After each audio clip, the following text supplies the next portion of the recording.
Hello, dolls. Welcome to my YouTube channel, Femininity with Mama Gail. Let's have a conversation today of not being impacted, affected by your environment. You don't have to be a product of your environment.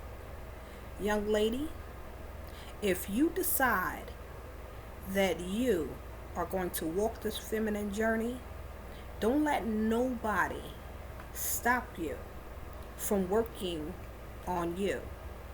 I want to give you maybe 2 or 3 pointers of working on you. The first is learn how to keep your mouth shut. Silence is golden. And working on this now will help to develop the beauty inside of you to come out whenever you speak. If you're always talking, always running off at the mouth, always having a comeback, if you always have to have the last word, it's a problem and it contradicts your femininity. The next thing is try to cut back on the vocabulary. And I mean the vulgar vocabulary. It's okay to say a word every now and then if you have to. But a consistent flow of ladylike language, it's not a good look in your femininity. So discipline yourself to draw back. Become conscious and aware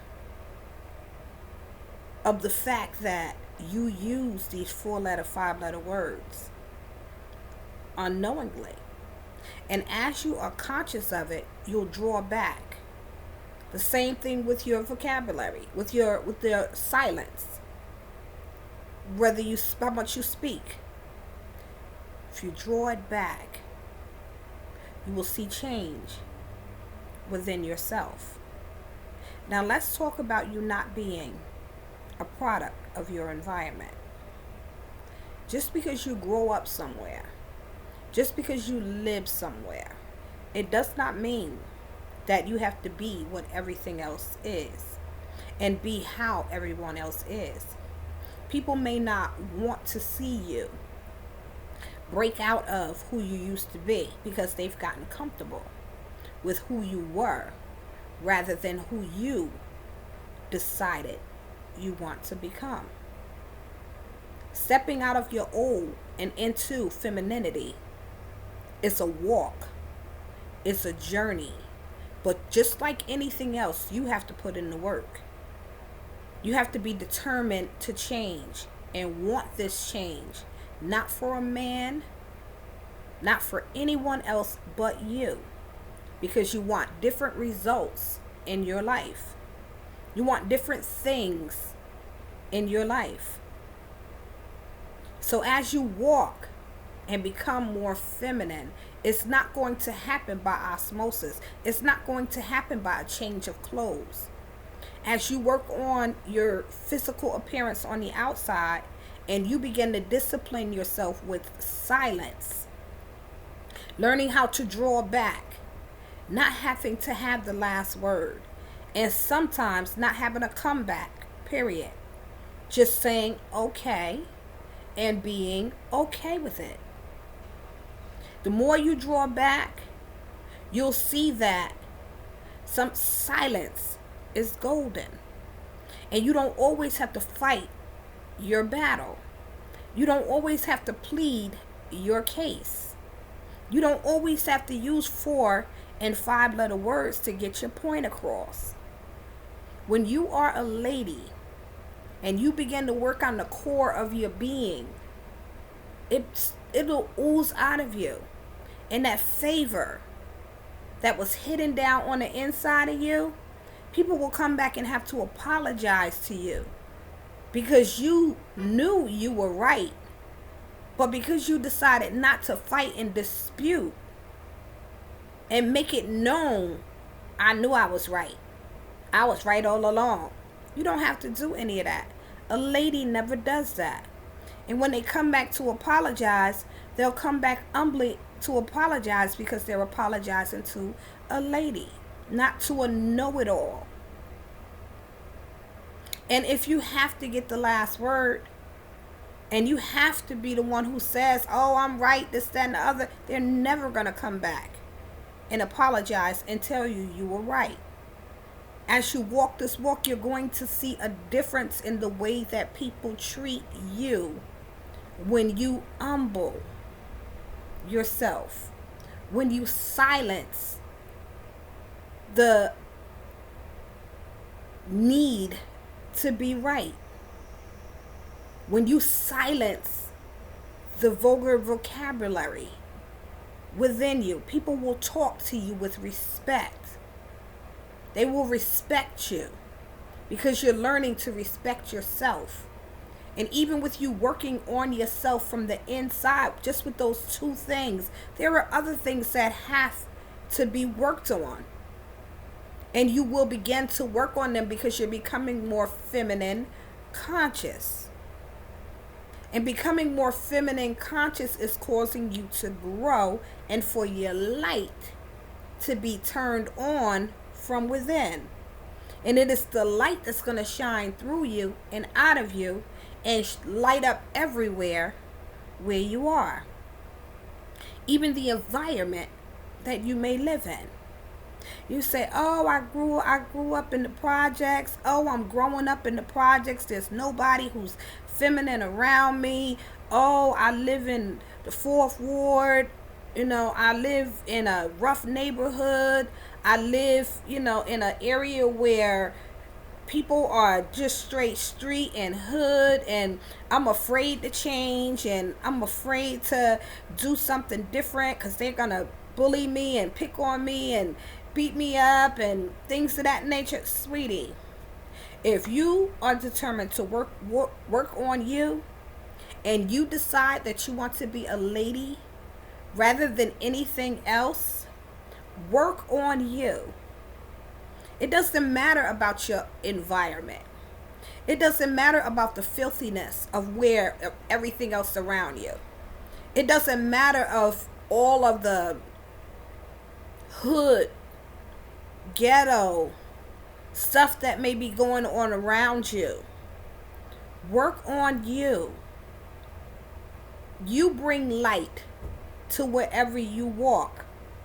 And when you know who you are, and you work on you, and you love you, sweetheart, there is nobody that can bully you because you know who you are. And as long as people don't put their hands on you, let them say what they want. Let them think what they want. Let their words roll off of you like water down a duck's back. Words hurt. Of course they do. But when you're changing and you're doing things for you, you become a rare breed. And in that rare breed, you're different from the people around you. You're different from your surroundings. And this is what femininity is going to make you stand out and make you different. And you cannot have soft skin changing in an area or a community where people don't respect femininity.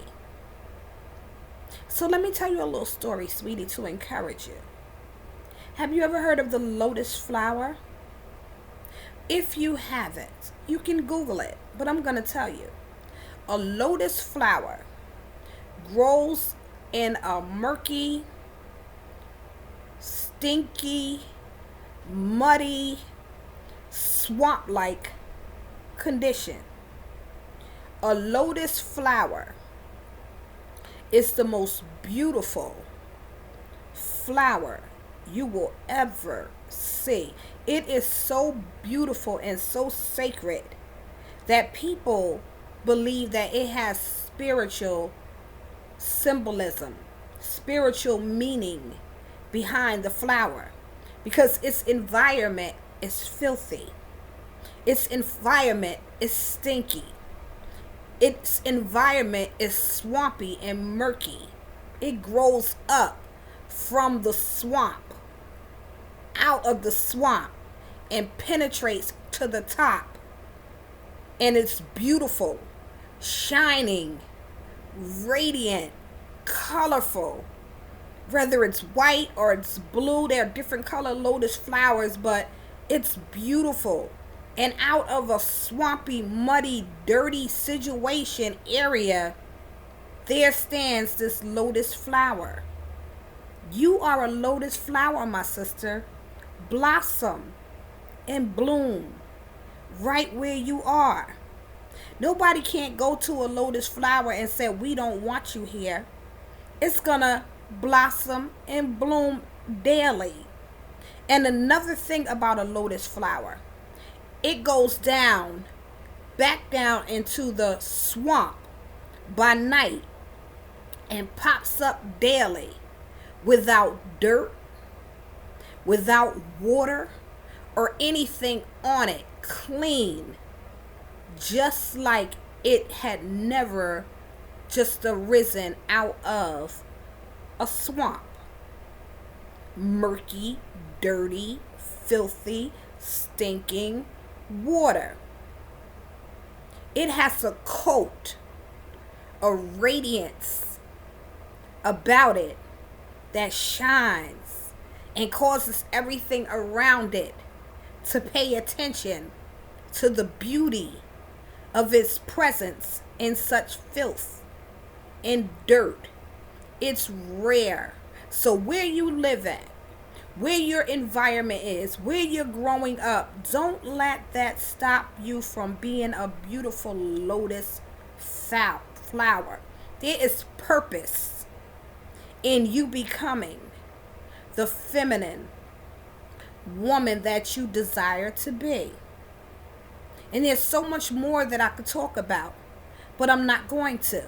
I just want to encourage you to blossom, bloom, become who you are, stand out right where you are, and light up your neighborhood, light up your community, light up your world with your presence, with your rareness, with your decision, your choice to be feminine and not be like everybody else. You are beautiful, my sister.